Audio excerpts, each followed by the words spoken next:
आतंकी संगठन अलकायदा भारत में हमले की फिराक में है। देश में हिंसा फैलाने के लिए अलकायदा ने नई साजिश रची है। भारत में अलकायदा के निशाने पर सेना और नेता हैं। अलकायदा ने आतंकियों से सेना के जवानों पर हमला करने को कहा है। जम्मू कश्मीर से आर्टिकल 370 हटाने के बाद अलकायदा ने हमले की योजना बनाई है। नीतीश कुमार हमारे सहयोगी फोनलाइन पर मौजूद है। नीतीश, और क्या ज्यादा जानकारी? देखिए, 370 हटाए जाने के बाद 5 अगस्त को जब 370 हटाया गया था, उसके बाद से जो आतंकी तंजीमें हैं वो बौखलाई भी हैं। और अब अलकायदा का एक विंग जो है कश्मीर में भी है, जिसका नाम है अंसार गजवातुल हिंद। उसका जो मुखिया था पहले जाकिर मूसा, वो मारा जा चुका है। लेकिन अब जो है अलकायदा की जो ये धमकी है, अलकायदा का कहना है कि ये जंग जो है सिर्फ कश्मीर तक सीमित नहीं होनी चाहिए और जहां भी देश के जिस हिस्से में भी भारतीय सेना नजर आए या जो रूलर है, खासतौर से जो उसका इशारा हिंदू रूलर की तरफ है, जो नेता हैं उन पर जो है हमले किए जाएं और ये जंग जो है कश्मीर तक सीमित नहीं रहनी चाहिए। इसके अलावा अलकायदा ने ये दरअसल संदेश जो है अलकायदा के प्रवक्ता उस्ताद उसामा मसूद का संदेश है और अलकायदा ने यह भी कहा है कि कश्मीर समस्या का निपटारा जो है सिर्फ हिंसा के जरिए ही हो सकता है। इसको सुरक्षा एजेंसियां जो है आमतौर पर मानती हैं कि ये प्रोपेगेंडा वीडियोस होता है, जो आतंकी तंजीमें हैं वो अपना प्रेजेंस फील कराने के लिए ऐसे वीडियो जो जारी करती हैं। लेकिन इस बार जो उसको सीरियसली ले रही हैं अलकायदा की धमकी को, क्योंकि अलकायदा काफी समय से अपनी प्रेजेंस को, अपनी मौजूदगी को दर्ज करा। बहुत बहुत शुक्रिया नीतीश आपका। कमलेश तिवारी हत्याकांड में नागपुर कनेक्शन सामने आया है। महाराष्ट्र एटीएस ने नागपुर से एक आदमी को हिरासत में लिया है, जिससे पुलिस की पूछताछ जारी है। वहीं कमलेश तिवारी मर्डर केस के सीसीटीवी में दिखाई देने वाली महिला से पुलिस की पूछताछ चल रही है। महिला ने पूछताछ में बताया कि कुछ लोगों ने कमलेश तिवारी का पता पूछा था, लेकिन उसे उनका पता मालूम नहीं था। वहीं कमलेश तिवारी को आखिरी कॉल करने वाला आदमी फरार बताया जा रहा है।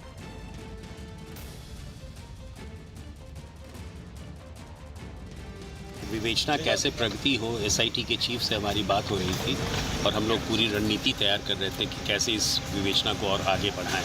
हम लोगों ने गुजरात के एटीएस से फिर संपर्क किया, महाराष्ट्र के एटीएस से संपर्क किया। हम सारे उन बिंदुओं पर विचार कर रहे हैं जो ज़रूरी है इस विवेचना को आगे बढ़ाने के लिए। लखनऊ के कमलेश तिवारी हत्याकांड में पुलिस ने अपनी पूरी ताकत झोंक दी है। पुलिस ने 10 टीमों से 22 घंटे में हत्या की साजिश रचने वाले 3 साजिशकर्ताओं को गिरफ्तार कर लिया है। इसके अलावा हत्या करने वाले दोनों शूटरों को भी पहचान लिया है। शूटरों की पहचान के लिए पुलिस ने 60 से ज्यादा कैमरों की फुटेज खंगाली थी। कमलेश तिवारी की हत्या करने वाले दोनों आरोपी 25 फुटेज में दिखाई दिए। पुलिस ने 22 घंटे के दौरान 155 कॉल का ब्यौरा खंगाला था। इस दौरान पुलिस ने 150 से अधिक लोगों से पूछताछ भी की थी।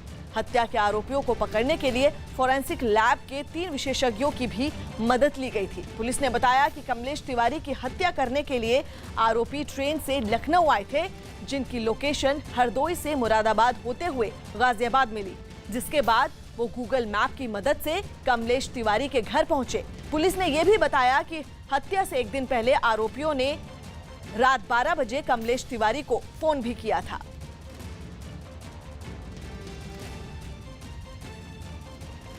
अर्जेंटीना की राजधानी ब्यूनस आयर्स में एक मेट्रो स्टेशन पर एक यात्री अचानक बेहोश होकर गिर गई और उससे टकराकर एक महिला पटरियों पर गिर गई। हादसे के वक्त वहां मौजूद लोग कुछ ही देर बाद आने वाली ट्रेन का इंतजार कर रहे थे जब एक आदमी अचानक बेहोश होकर गिर पड़ा। उसकी टक्कर से प्लेटफॉर्म पर खड़ी एक महिला पटरियों पर गिर पड़ी। इससे पहले बेहोश होने वाला आदमी सीढ़ियों की दीवार के सहारे खड़ा नजर आया, लेकिन कुछ ही पल बाद वो सामने की ओर झुकते हुए गिर पड़ा। उसकी एक महिला से टक्कर हो गई। टक्कर लगते ही महिला ट्रेन के सामने पटरियों पर गिर पड़ी। तब तक ट्रेन भी आ चुकी। महिला के गिरने के बाद वहां मौजूद लोग ट्रेन को रुकने का इशारा करने लगे, जबकि महिला पटरियों पर कराहती रही। हालांकि लोगों के इशारे की वजह से ट्रेन महिला से कुछ फीट पहले ही रुक गई। बाद में लोगों ने महिला को पटरियों से उठाया। पुलिस और बचाव दल के जवानों ने घायल आदमी को भी अस्पताल पहुंचाया। यूपी के पूर्व मुख्यमंत्री और समाजवादी पार्टी के अध्यक्ष अखिलेश यादव ने कमलेश तिवारी हत्याकांड को लेकर योगी सरकार को घेरा। रामपुर में चुनाव प्रचार के दौरान उन्होंने योगी सरकार पर कमलेश तिवारी की सुरक्षा हटाने का आरोप लगाया। हिंदू महासभा का नेता, उसकी हत्या कर दी गई लखनऊ में। और आपने तो टीवी देखो, आप टीवी पे लगातार चल रहा है। उसकी मां क्या कह रही है? उनकी मां कह रही है कि हमें सुरक्षा अगर कभी मिली थी तो समाजवादी सरकार में सुरक्षा थी, लेकिन इस योगी सरकार ने हमें सुरक्षा नहीं दी और उसी का परिणाम है कि हमारे बेटे की हत्या हो गई। अमेरिका के वैज्ञानिकों ने जंगल में लगी आग से आसपास की इमारतों को बचाने के लिए खास तरह का ब्लैंकेट यानी एक चादर बनाई। एक रिपोर्ट के मुताबिक इस ब्लैंकेट को इमारत के चारों तरफ लपेटकर उसे जंगल की आग से बचाया जा सकता है। बताया गया कि यह ब्लैंकेट आग को फैलने से रोक सकता है, साथ ही आग के तापमान को भी कम करने में मदद करता है। वैज्ञानिकों के मुताबिक लंबी रिसर्च के बाद 4 खास तरह के मटेरियल से इस ब्लैंकेट को बनाया गया, जिनमें एल्यूमिनियम की भी परत है जो आग की गर्मी को कम करने में सबसे ज्यादा मदद करती है।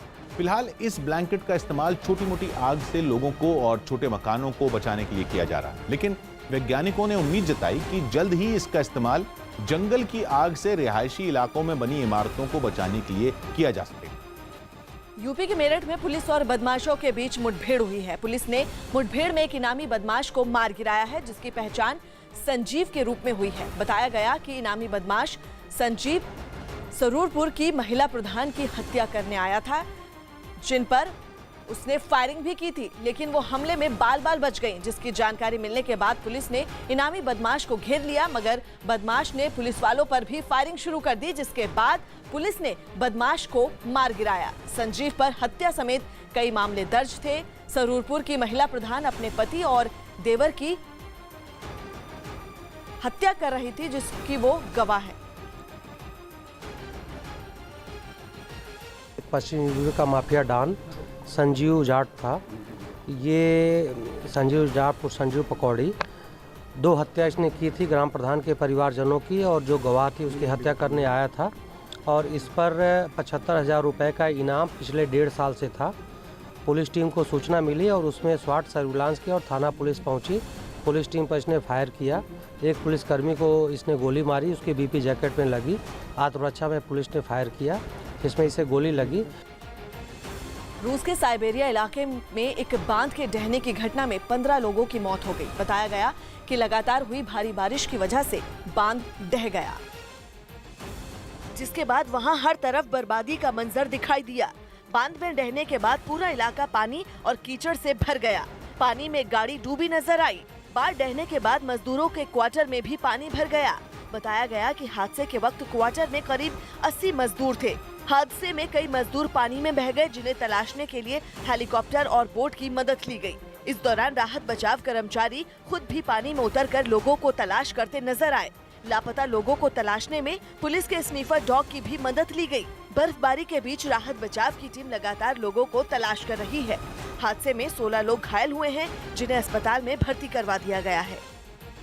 मैं हूं किशोर अजवाणी। आज की ताजा खबर जारी है, लेकिन उससे पहले नजर डालते हैं इस वक्त की